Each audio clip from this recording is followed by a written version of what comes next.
আজকে একটা মেলায় আসলাম, টেলিকম মেলায়। তো এখানে সবচাইতে ভালো লাগার দৃশ্য হচ্ছে জুলাইয়ের একটা স্মৃতিস্তম্ভ করা হয়েছে ৩৬শে জুলাই। এখানে সবাই সবার মতো করে ছবি তুলতেছেন, স্মৃতিবন্দী করতেছেন। এটা একটা টেলিকম মেলা, বিভিন্ন কমিউনিকেশন যেসব কোম্পানি আছে, গ্রামীণ, রবি, সবার স্টোর, তারপরে বিভিন্ন গেজেট আইটেম, ছোট ছোট স্টোরগুলো এখানে তাদের কোম্পানিকে পরিচয় করাই দিচ্ছে সবার মাঝে। যে বাহিরের লোকজনও দেখা যাচ্ছে। তো আমি যদি একটু দেখাই একদম পুরোটা, এই চত্বরটা আমার বেশি ভালো লাগছে। স্টেজ, এটা কালার, তারপরে আর্ট, সব কিছু মিলিয়ে যে সবাই ছবি তুলতেছে। তো সবচেয়ে আকর্ষণীয় ব্যাপার হচ্ছে এখানে এই আমাদের জুলাই শহীদদের সংক্ষেপে পরিচিতিগুলো এখানে শোভা পাচ্ছে।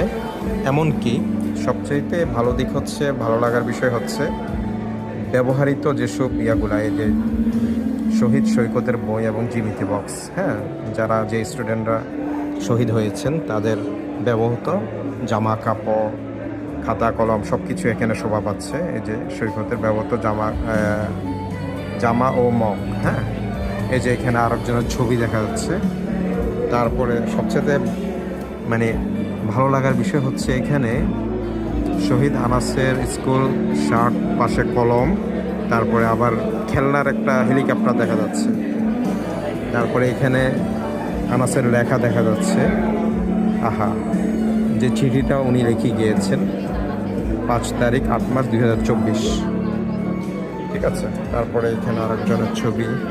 এখানে হচ্ছে নাফিসের ব্যবহৃত জামা কলম, ঠিক আছে। তারপরে এখানে আরেকজনকে দেখা যাচ্ছে, আবার এখানে আরেকজনকে দেখা যাচ্ছে।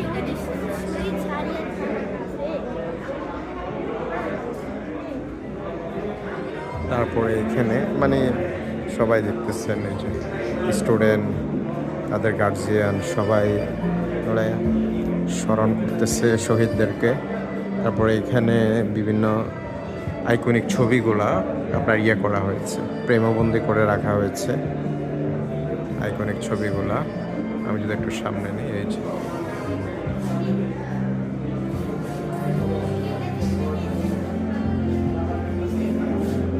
এই হচ্ছে ৩৬শে জুলাইয়ের চত্বর, আগারগাঁও টেলিকম যে ভবন আছে সেখান থেকে দেখাচ্ছি এই মুহূর্তে।